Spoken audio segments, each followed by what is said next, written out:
Shukla phone line पर हैं। अनुभव, क्या जानकारी मिल रही है इस्तीफे के बारे में?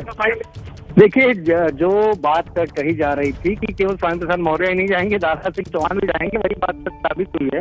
और दारा सिंह चौहान ने भी इस्तीफा दे दिया है। कैबिनेट मंत्री थे, वन विभाग संभाल रहे थे, लेकिन कहीं ना कहीं पिछले काफी समय से वो नाराज नजर आ रहे थे। यानी उनसे जब भी आप बात करिए तो कुछ ऐसी बात जरूर कहते थे जिससे ये लग जाए कि शायद उनकी नाराजगी झलकती है। और उन्होंने भी अपना इस्तीफा जो है वो भेज दिया है गवर्नर को। हालांकि कल हमने जब उनको फोन किया था, जैसे ही स्वामी प्रसाद मौर्य के इस्तीफे की खबर आई थी, ये जानने के लिए क्या वो भी इस्तीफा देंगे, तो वो हमसे बात कर ही रहे थे कि इसलिए अचानक अमित शाह का फोन उनके फोन पर आया। उन्होंने हमसे बातचीत के दौरान ही कहा कि अरे शाह जी का फोन आया है।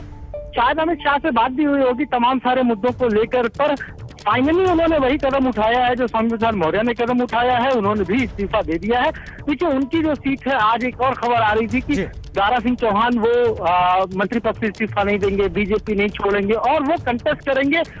वह सुभाषपा का जो कैंडिडेट होगा, मऊ की जो सीट है उनकी, वहां से वो विधायक है। लेकिन वो बार बार उनकी बातों से यही लग रहा था कि वो सीट उनके लिए बहुत टफ है इस बार उनके लिए। वो खुद कई बार उनकी बातों से ये पता चल जाता था कि उनके लिए वो सीट काफी कठिन है। उन्हें शायद इस बात का अंदेशा था, और उनके जो अपने कार्यकर्ता होंगे जो लंबे समय से उनके साथ काम कर रहे थे, उन्होंने जो फीडबैक दिया था कि वो वहां नहीं जीत पाएंगे। इसीलिए अब उन्होंने सोचा कि अब आचार संहिता लगी चुकी है, इसकी कोई जरूरत नहीं है, और इसीलिए उन्होंने जो है इस्तीफा आज दे दिया है।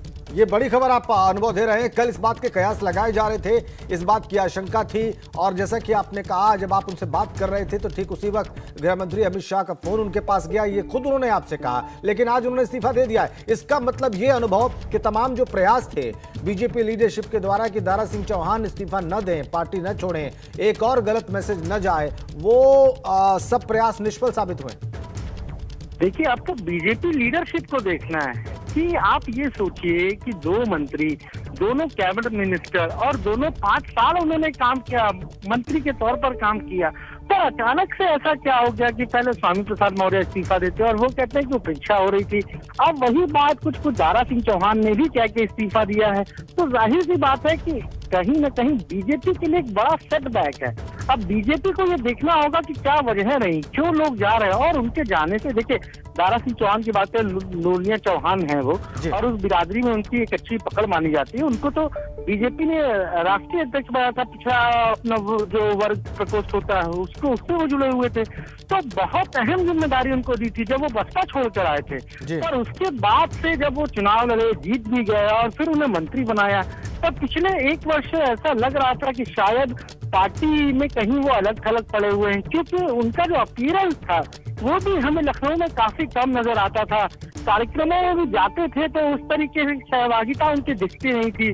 हाल ही में जन विश्वास यात्रा में 1-2 जगहों पर शामिल भी हुए, पर जब भी हमारी उनसे बात हुई तो उन्होंने यही कहा कि इससे कहीं ना कहीं जो है वो उन्हें लग रहा था कि ये उनके लिए ठीक स्थिति नहीं है इस सरकार में, और शायद जब अगला चुनाव होगा, यानी 22 में जो विधानसभा चुनाव होगा, उसमें वो जीत हासिल नहीं कर पाएंगे। ये बात उन्हें खुद पता थी, और हमसे जब भी उन्होंने बात की तो यही एक तरीके से, बिना हम कहें कि साफ शब्दों में कह के, इशारों में यही बात कहते थे।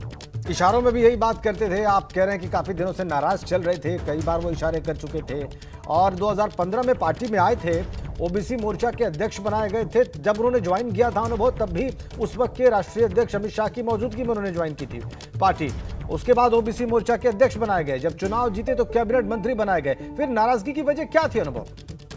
देखिए, नाराजगी की तो असल वजह यही है कि अब जब चुनाव आ गए हैं तो इन दो नेताओं को लग रहा है कि उनकी उस तरह से पूछ नहीं हुई।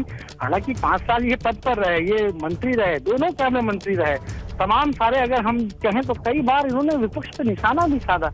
पर जो हकीकत है या जो फीडबैक इन्हें मिल रहा है इनके विधानसभा सीट से, चाहे हम दारा सिंह चौहान की बात कर ले या फिर स्वामी प्रसाद मौर्य की बात कर ले, या जिस तरीके से स्वामी प्रसाद मौर्य अपने बेटे अशोक उत्कृष्ट मौर्य के लिए सीट चाह रहे थे, तो बहुत सारे रीजन हैं। और इन्हें शायद ये लग रहा है कि ग्राउंड पर बीजेपी की स्थिति उतनी मजबूत नहीं है, और समाजवादी पार्टी की टक्कर में शायद उसके लिए मुश्किल हो बीजेपी के लिए, इसीलिए अब इन्होंने भी इस्तीफा दे दिया है। क्या स्वामी प्रसाद मौर्य ने कल कोई प्रयास किया था दारा सिंह चौहान के लिए फिर से एक बार, जब उनकी बातचीत फिर से शुरू हुई बीजेपी लीडरशिप से अनुभव? लेंगे और वो भी कोई 20 मिनट में कर लेंगे कल। जी अनुभव, क्या हाँ, स्वामी हाँ। प्रसाद मौर्य की बातचीत इस बीच में हुई थी दारा सिंह चौहान से कल के बाद? देखिए, ऐसा है कि स्वामी प्रसाद मौर्य के साथ तो लगातार वो संपर्क में हैं। हर दिन वो दोनों ऐसे नेता हैं जो एक साथ ही कहीं आते हैं, एक साथ ही कहीं जाते हैं, और इसीलिए जो है उन्होंने शायद अब ये कदम उठाया है। हालांकि उन्हें मनाने की बहुत कोशिश की बीजेपी ने, अमित शाह, सोचिए जब हमने कल उनसे बात की उसी वक्त उनके पास अमित शाह का फोन आया, तो आप अंदाजा लगाइए कि बीजेपी को खुद लग रहा है कि कितना बड़ा सेटबैक है। एक मैसेज क्या जाएगा? राजनीति तो परसेप्शन का खेल है, और अगर बिल्कुल। चुनाव से पहले ये परसेप्शन बन रहा है कि बीजेपी के लोग छोड़ के जा रहे हैं, बड़े बड़े लोग छोड़ के जा रहे हैं, एक मौर्य समाज का बड़ा नेता छोड़कर चला गया, एक चौहान समाज का बड़ा नेता छोड़कर चला गया, दोनों कैबिनेट मिनिस्टर थे, कैबिनेट बर्थ पे थे, तो कहीं ना कहीं ये एक पार्टी के लिए अब सोचने का समय है कि आखिर कहाँ पर क्या कमियां रह गई। हालांकि हमारे पास जो सूत्रों से जानकारी है कि बीजेपी लगी हुई है इस कोशिश में कि इनको मनाया जाए, खासतौर से स्वामी प्रसाद मौर्य को, और इसीलिए पार्टी ने अपने जितने भी सोशल मीडिया पर लोग हैं उनको ये निर्देश दिया है कि कहीं पर भी इनके खिलाफ कुछ लिखा नहीं जाए। इस तरीके के निर्देश दिए गए हैं, और अब ये भी कहा जा रहा है कि अमित शाह भी लखनऊ आने वाले हैं। तो बहुत सारी चीजें चल रही हैं, लेकिन ये जरूर है कि पिछले 2 दिनों से उत्तर प्रदेश की जो सियासत है उसमें काफी बड़े बड़े झटके बीजेपी को लग रहे हैं।